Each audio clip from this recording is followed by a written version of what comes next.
Good evening, everyone, and welcome to another episode of Adoption Happy Hour brought to you by NAAP. We are the National Association of Adoptees and Parents, where it is our mission to elevate our diverse voices by promoting dialogue, understanding, and healing through education, awareness, and connections.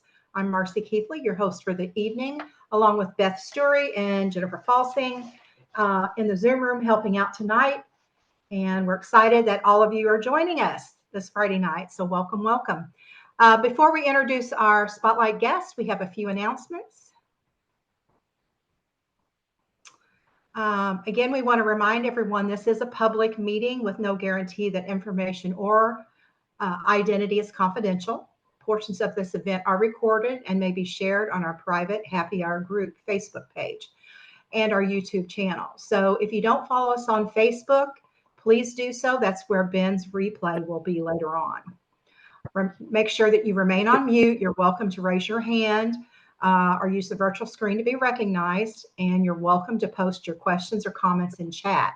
At this time, while we're getting ready to start, please use that chat bar and let Ben know how you identify in the constellation and where you're from. If you are experiencing a serious mental health event or suicidal thought, please contact a licensed professional or the National Suicide Prevention Lifeline by dialing 988.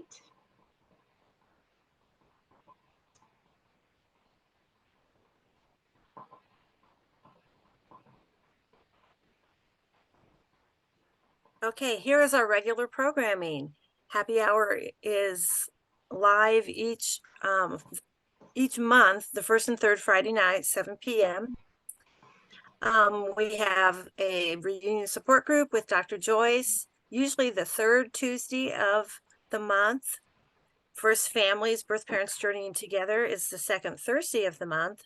And then our last program each month, Danielle Gaudette's Self-Love Essentials for the Adoption Constellation. It's normally the fourth Thursday because that's how many there normally are, but the fourth Thursday this month is Thanksgiving, but there is a fifth Thursday. So Danielle will be with us on the 30th of November for that program.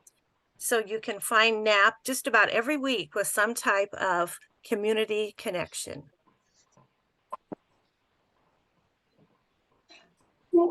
Thank you, Beth. Do you have anything else? No. Jen?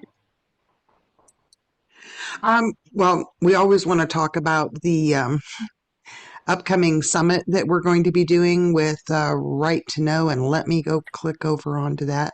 It is going to be held in Denver. It will be April 25th through the 28th. Let me just share here real quick. So website is up. The schedule is being built out, but ticket sales are already available. You can get more information about the venue. There's a promotional video you can watch. Frequently asked questions, and we're filling in the presenters, like I said, and all that information. So please visit untanglingourroots.org to stay up to date on what is going on with that. And we do have a Facebook page. You can follow the page. That is true. And get the details as they are coming together. And there we go. I had to get it to I had to turn my other monitor so I could stop sharing. Give me a second here. There you go. Great. Okay, thanks, Jen. Okay, well, let's get started then. Hey, Ben, how are you? Welcome to Adoption Happy Hour. I'm good. Thank you. Thanks for having me. Good, good. Well, we're excited to have you here. And as I shared earlier, I'm having a little eyesight problem. So, Beth, would you like to go ahead and introduce our spotlight guest tonight? I will do that. Jennifer and I had the privilege of hearing Ben speak at the Cub Retreat, and we sat there beside each other listening, and we looked at each other and we said, we are going to grab this young guy and see if we can't get him to be a guest on Happy Hour. So here's a little bit about Ben. Benjamin Coolman comes from an open adoption and is currently a graduate student in the Boston College Philosophy Department. Since 2019, when he attended his first Cub Retreat, He has been increasingly intentional about thinking about what it means to be connected to his birth mother, Amy Seek, his birth father, and his adoptive family. Open adoption for Ben means navigating values, loyalty, and balancing self-discovery too.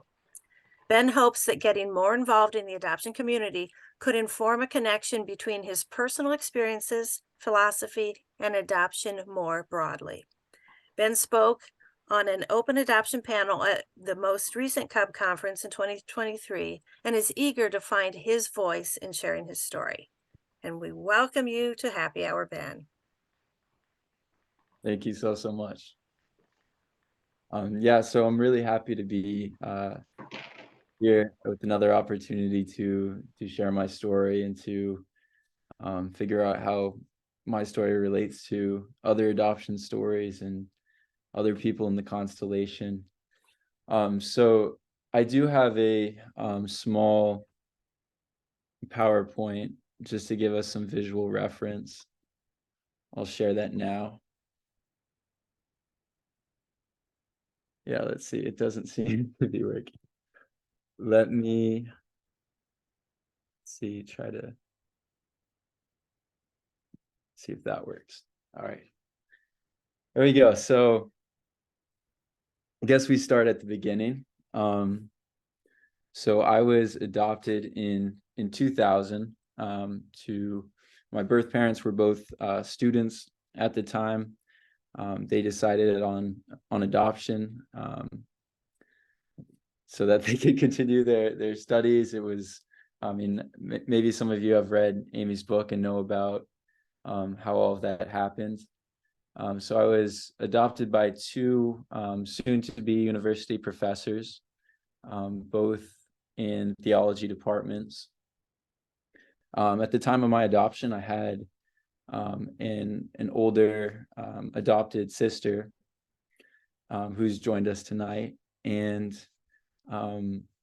also 3 years after my adoption, I would have a younger adopted brother. Growing up, the three of us, I would say, was a pretty enriched childhood. We played together. We were homeschooled for a few years together. This photo on the left is in Newton, Massachusetts, where we moved for a few years. And yeah, there's a lot of good memories from this time. I'm there on the right reading, just giving evidence to how enriched the life of a professor's son is. It's probably the Sunday comics, though. So it wasn't really until elementary school that adoption became something that I thought about. Before elementary school, it was third grade that I transferred into school for the first time from homeschool. In homeschool, it was obviously, it seemed very normal, since adoption, that is, since all of my classmates, so to speak, were also adopted. And so it really wasn't until elementary school that I started to consider what adoption might mean. I went from spending all of my time playing with my two adopted siblings, being educated by my adoptive parents, to all of a sudden having peers to sort of compare myself to, for lack of better words. I had a very close friend right away in third grade that I would go on their family vacations with them. I would spend a lot of time with them, and just start to notice things about the way their family dynamics worked. So let's see. I think I've already gotten ahead of myself, but I did want to say that from here on out, this is I see sort of three phases of my thinking and feeling about adoption. What I've just talked about, this the homeschool period, is where it was the norm, as I already said. And I think it will move through two subsequent phases. One defined by confusion and conflict, and another one maybe defined by some sense of resolution, but also some sense of ambiguity. And I meant to also speak about values throughout this. This will be one of my themes, and loyalty. So I'm hoping to speak to how much I really did take to some of the values handed down to me from my adoptive parents and also my biological parents. Again, so in my circumstance, I had my biological parents visiting me pretty frequently. I would say a handful of times throughout the year. And my adopted siblings, while they had open adoptions themselves, didn't necessarily have that frequency or that contact. This would also become a sort of point of reference for myself for thinking about adoption and its meaning and how I relate to it. I can recall in the, see, this is a fun picture on the right, because when I was younger, I was pretty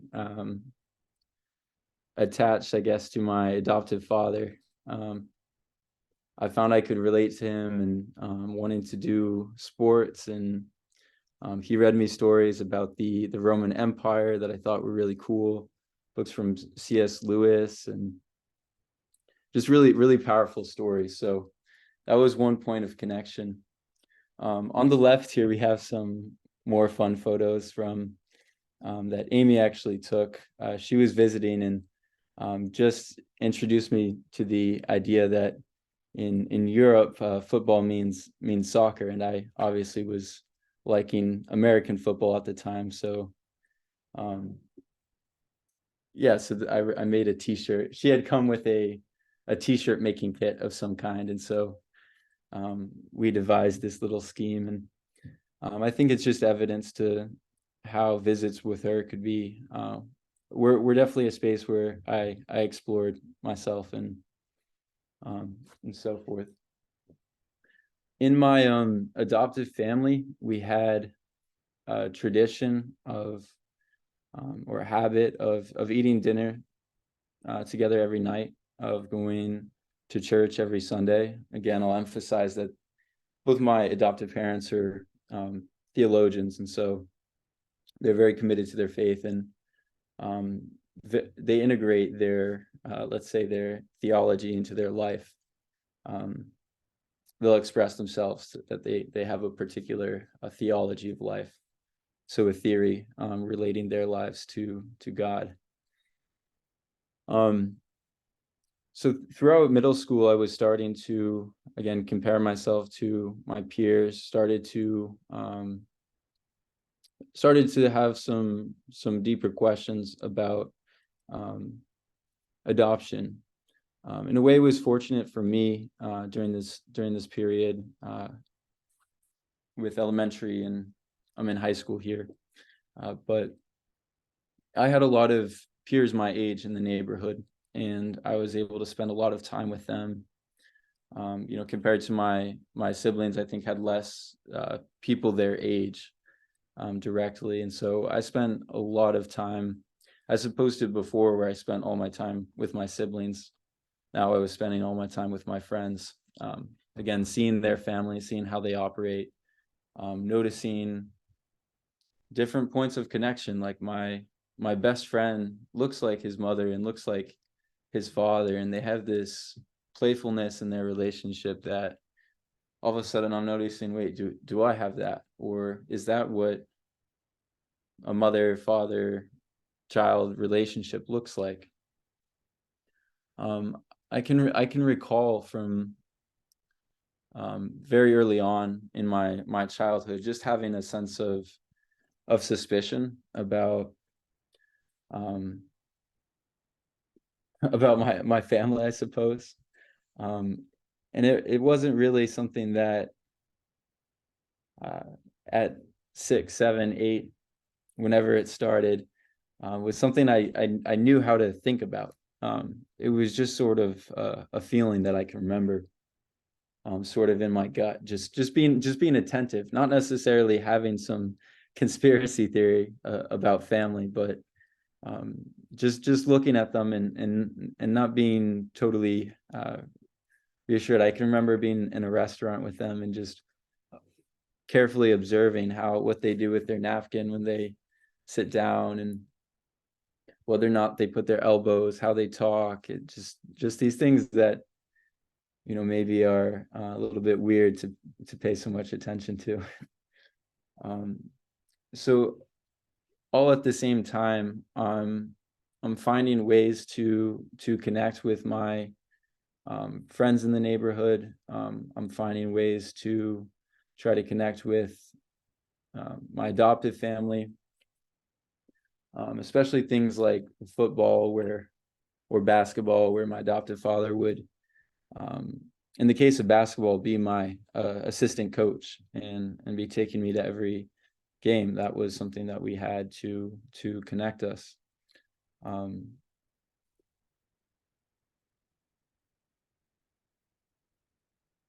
Sorry, I'm just looking at my notes.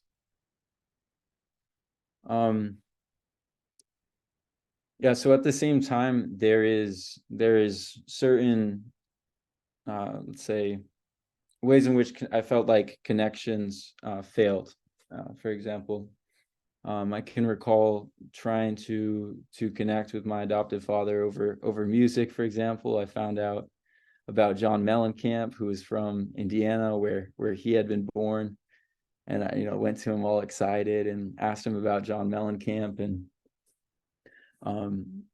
he said that he didn't particularly, and I think he told me a story about how he intentionally avoided rock and roll music when he was a young teen because it was, I don't know, again, maybe part of his theology of life.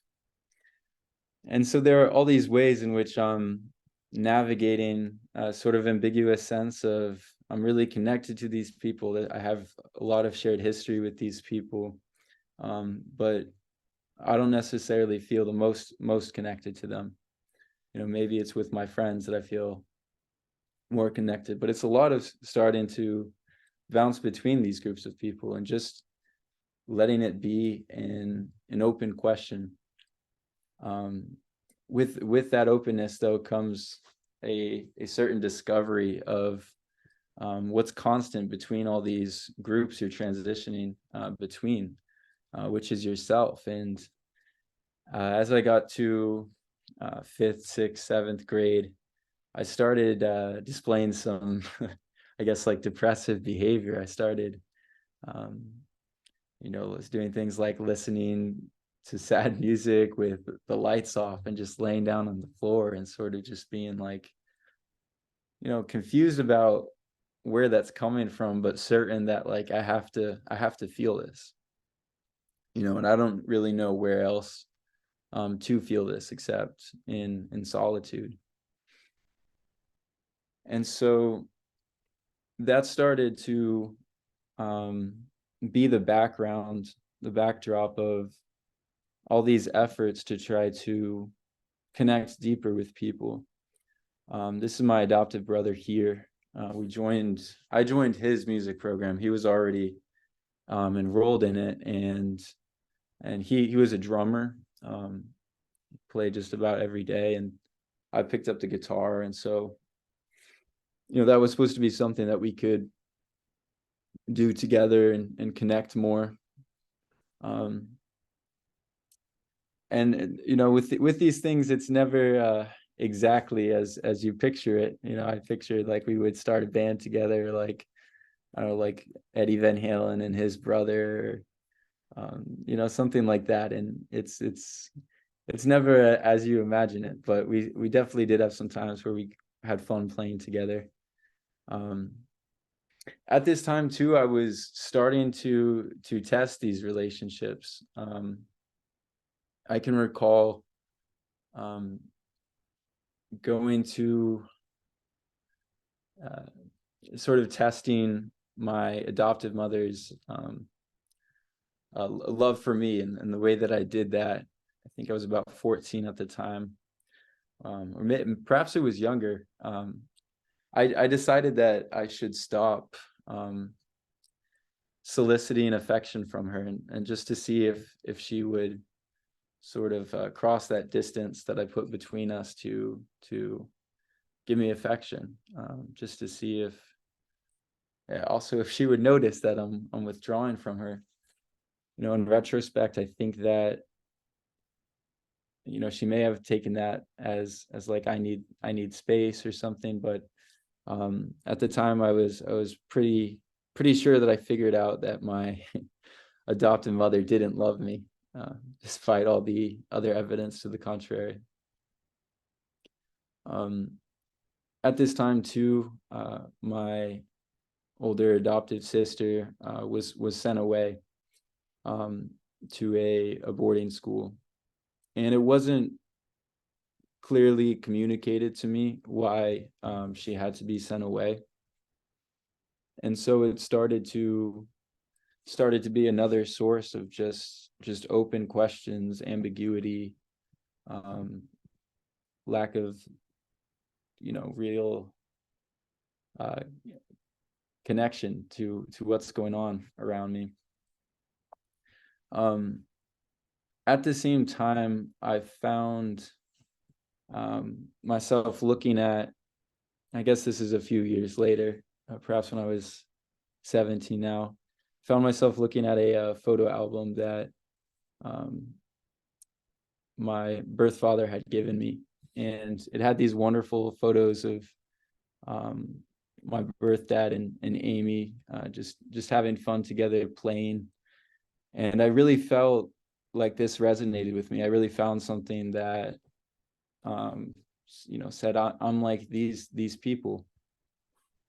And this started to be a source of inspiration.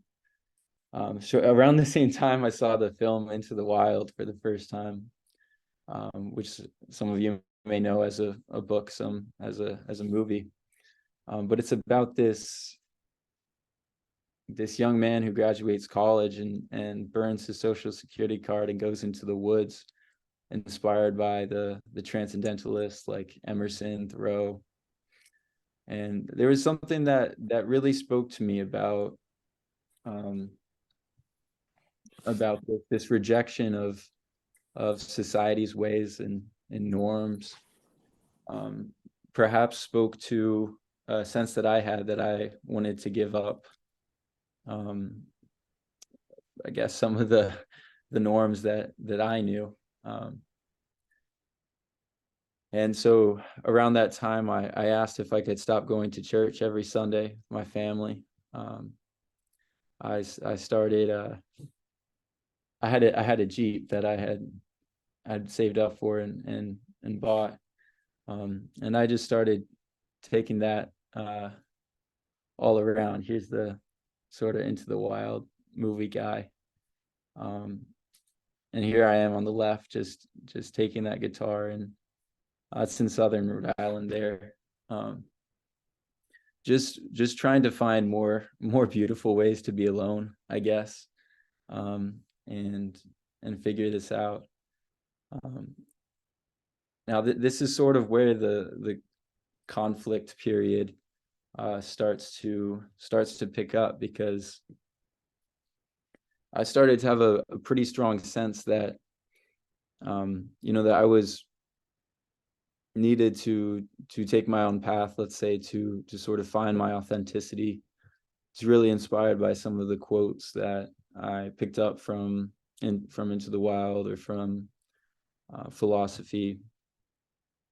I had this strong sense that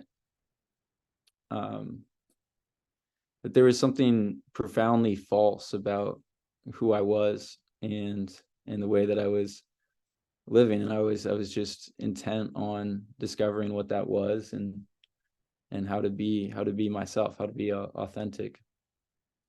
And what is the source of this sort of darkness in me?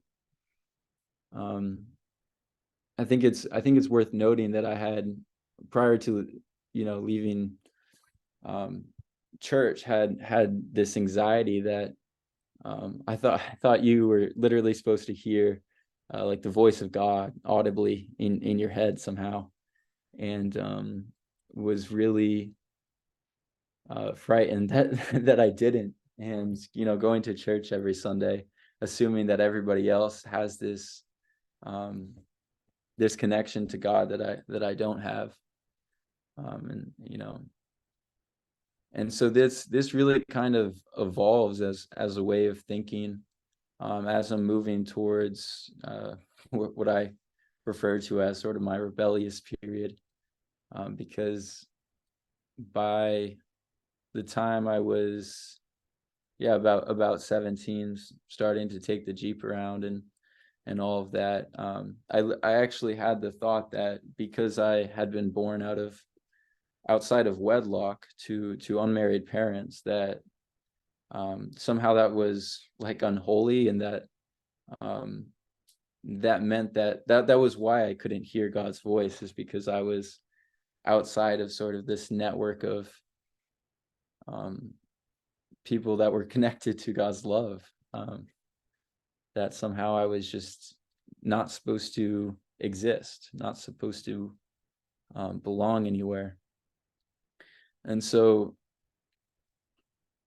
I transferred from all boys Catholic school to a public school, started just making friends, really enjoying the new kind of social environment. This is my best friend from my high school, and we just made a point of making an adventure of our time. And this I found to be really it fed me in some way, to get out into the world and to just see where the wind takes you. In a way, I was also, in retrospect, just avoiding being home to a pretty high degree. But of course, I had this sense of searching for myself, of looking for a more authentic participation in my own life. So here's just a little collage of kind of what that time looked like. I I guess I did do some reading during that time. There's a lot of just in Rhode Island, of course, we have the beaches, and just lots of places to go. And the time this picture is fun because I was, at that time, I was skipping a lot of school just to play guitar and to be alone, and to think. This was sort of my MO. And so I wanted to put something together too that really, of course, this stuff, let's see, this looks fun, but really I wanted to highlight that there is this backdrop of just spending hours and hours alone, playing sad music, and this is kind of embarrassing. I put a photo of, I guess I was crying and took a selfie, but it really was a time where I felt profoundly lost and sort of without anywhere I could be settled. And this sort of explains why I was just taking my Jeep and driving north, south, east and west, just all around, trying to find somewhere where I could feel some sense of real connection.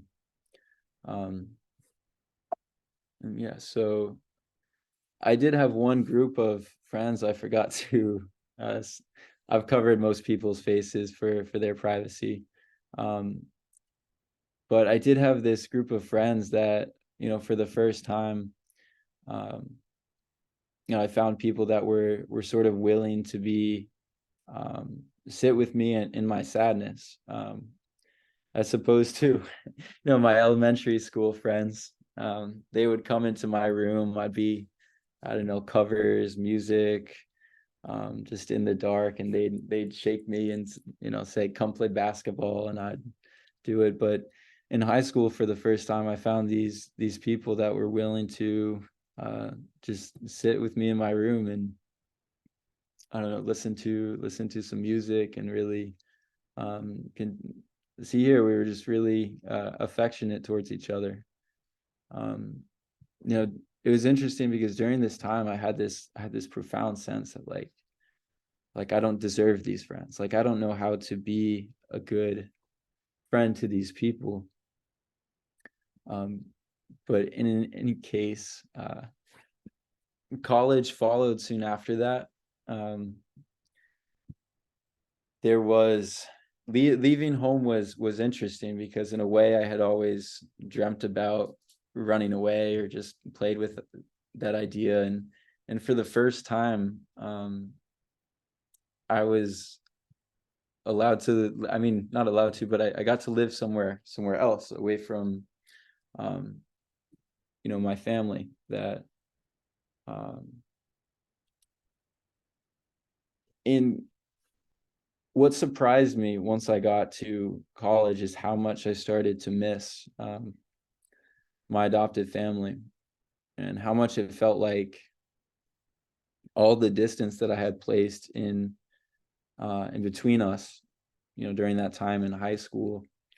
I really started to feel like bad for that. I started to feel guilty. I started to see how generous, in a way, I mean, generosity is just kind of grateful for the memories I did have with my adopted family, and especially the saying goodbye when they dropped me off at move-in was I remember it just feeling weird, like I didn't really know how to say goodbye to them properly, and in a way just wanted to get back to being alone, and skating and reading, and that was my time at I spent my first year at the University of Scranton, and I actually started in psychology, hoping to I did all my projects on adoption, for example. I was hoping to learn more about that. Ultimately, my feeling is that philosophy is, in some senses, a much better medium for studying philosophy, but can talk about that later. So they did visit. These are my some of my adopted siblings here. I didn't mention that same year I went to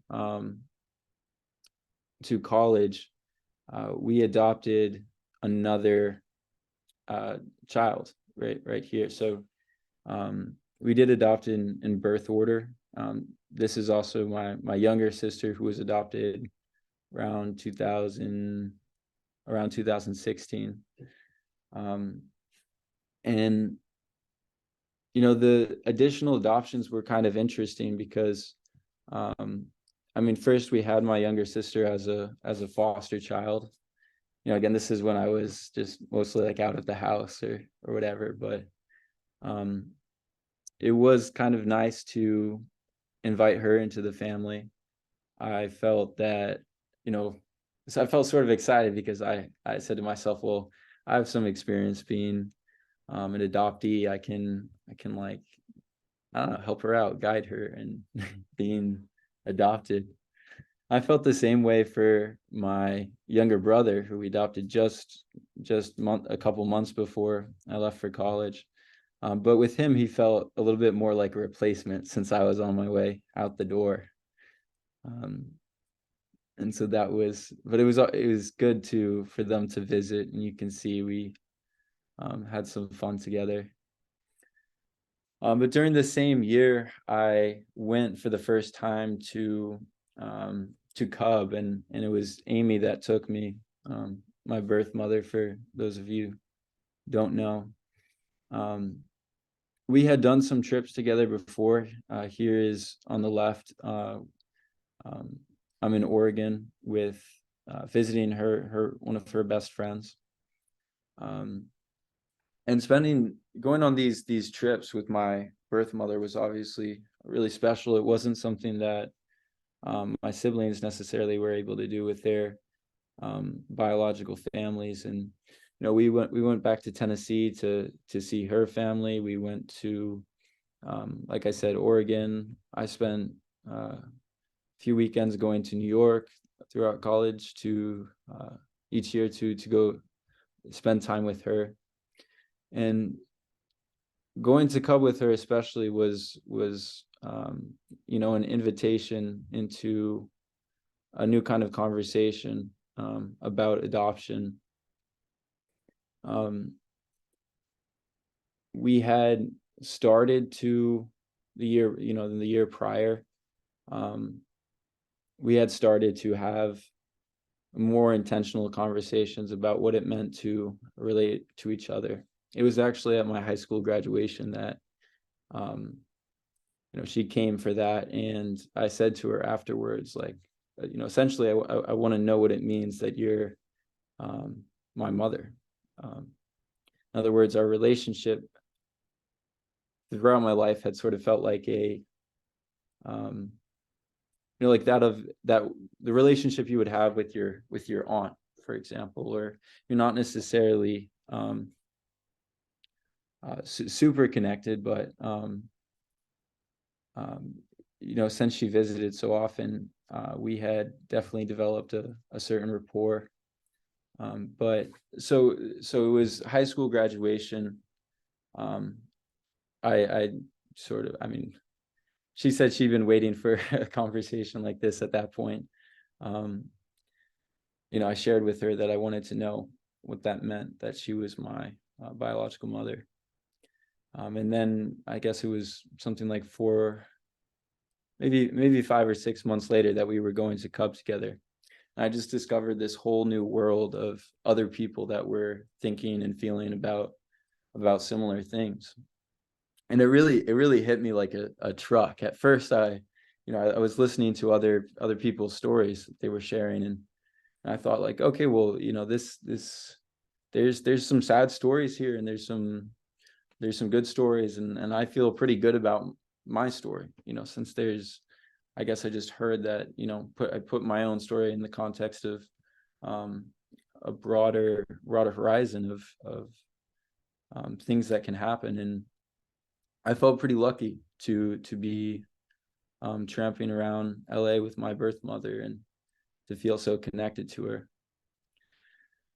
Soon after that was COVID, and I went back to Providence with this sense that I'm going to change some dynamics in my family. Like, I don't want to have the rest of my life be an experience like my first year of college, where I was constantly feeling like, maybe I did the wrong thing with my adoptive family. Maybe I was wrong for not, trying harder to connect with them. Maybe I had been a bad kid, etc. And so I tried to initiate some conversations with my family, with my siblings separately, and by say late March or April, I actually decided I was going to do as a final for a film class, a film about a short film about my family, a short documentary. And so I really pushed. I got my camera out and asked my parents questions. And in a way, it was like I look back and I think, like, wow, that was really aggressive, Ben. Like, you were really, I made people cry. I was really pushing for, I want us to have a mutual understanding of each other. And it was really heavy to bring out, everybody's stuff, and to kind of dig at people and there was yelling. I mean, it was COVID. We were all locked in together. And, you know, again, at this point we have, you know, there's, I guess, 6 of us, because at this point, my, older sister wasn't living with us. She had moved out, but we have, my youngest brother, younger sister, younger brother, and then myself and 2 parents. So it was a lot of people, and so it was a lot of craziness. And I was definitely, you know, it's in a way telling how both of these photos I have from the time during COVID are outside. This is near the garage. That's my Jeep that I drove around all those years. And you know, I was just out there, the punching bag. This is my best childhood friend on the right. I actually had a fight with him during this time, because I was spending so much time in the garage, just kind of processing things, hitting the punching bag, drawing, reading, working out. Just really, the garage was like my place to be, because I was stirring up a storm inside of the house. And so things felt tense, and I found that I needed that space. I couldn't have my friend coming over. He just lived across the street. And so, you know, one day I told him, like, you're too positive and your family's too, like, nice, and I can't have you coming over and, like, disturbing my, I don't know, brooding my sorrow, my whatever it is. I mean, it felt really intense to be kind of in this lockdown situation, with all these feelings that, like, you know, I had finally done it. I'd, you know, not lived with my adoptive family, and it felt terrible. I had a panic attack for the first time. I felt like I couldn't connect to my peers. It was, and then just bringing that back with this sense of, like, you know, I don't care. We're gonna, like, open up all of these questions about, how do you feel about adoption? And I think it felt, you know, maybe I'd say that it was more destructive than productive, but that was our experience of COVID. I wanted to share, this is a text with my one of my best friends at the time, from my school. And I cut some of it off because I was using language that I didn't want to make public. But I'm here talking about, on the top, spending time with Amy, and talking about how cathartic it is, to spend time with her. But this fear I had at the same time of depending upon her, because she was, I don't know, 200 something miles away, and I couldn't, you know, just access her easily. And then the rest of it is kind of interesting, because, you know, I'm saying that I felt like I fought my adoptive parents all my life. I felt like that taught me, you know, poor communicative habits, and I really learned to put distance between myself and others. And, you know, by the end of COVID, I actually started to have trouble sometimes just making eye contact with, some of my family members. So it really did, affect me, let's say. This is just a slide to show, you know, I was, you know, turned around from that, and as soon as, you know, COVID wasn't in like a lockdown kind of situation, I turned around and went right back to Scranton, and tried to, you know, at this point I was really trying to, I don't know, make my world feel one, I guess. These places that I had gone, Scranton. I'd had a friend at Scranton. I should mention that I transferred during COVID to Boston College, in a way that was a move to be closer to my adoptive family, actually, which is interesting. But I still went back to Scranton and tried to visit friends, and I was, you know, trying to be intentional about maintaining the connections that that I had made.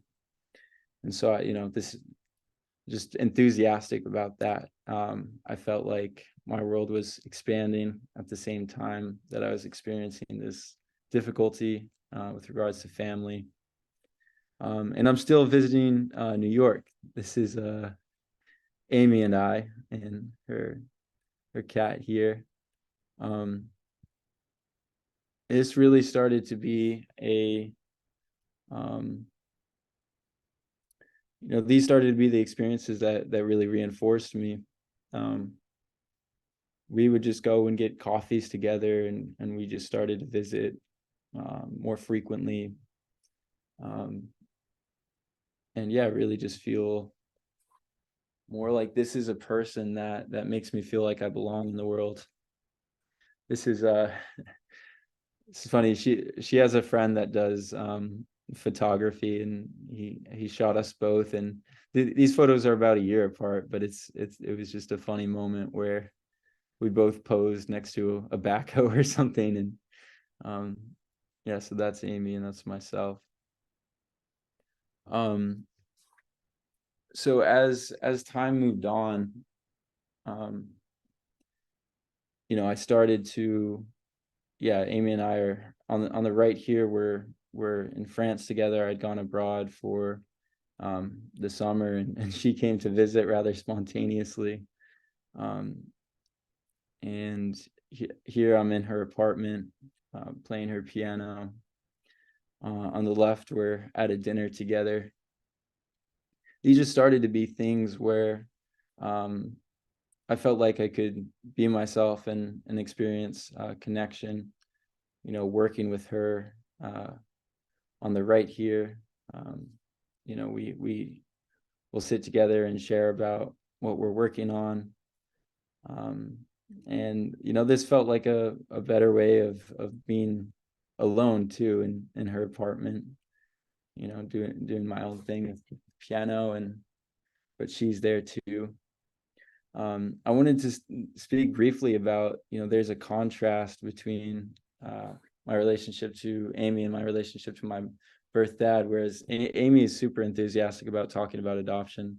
But with my birth father, I spend time with him, and we can be silent for long stretches of time together. But throughout college, we started to do building projects in the summer. And this started to be another thing that just reinforced my sense of who I was, and some sort of connection with him that felt, of course, like affirming his paternity to me. And we're like chopping wood together, like cutting down tree branches and nailing stuff together. It felt like father-son kind of activity. But so at the same time, it's not something where we talk a lot about adoption.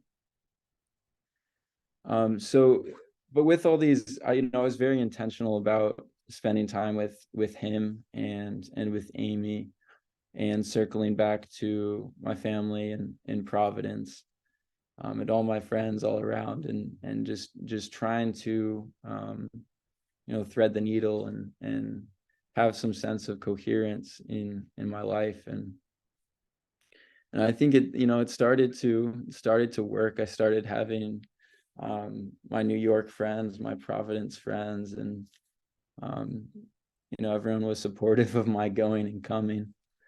I'm sort of at the end of end of our hour. I wanted to talk briefly about my semester abroad, where I lived with a French woman who,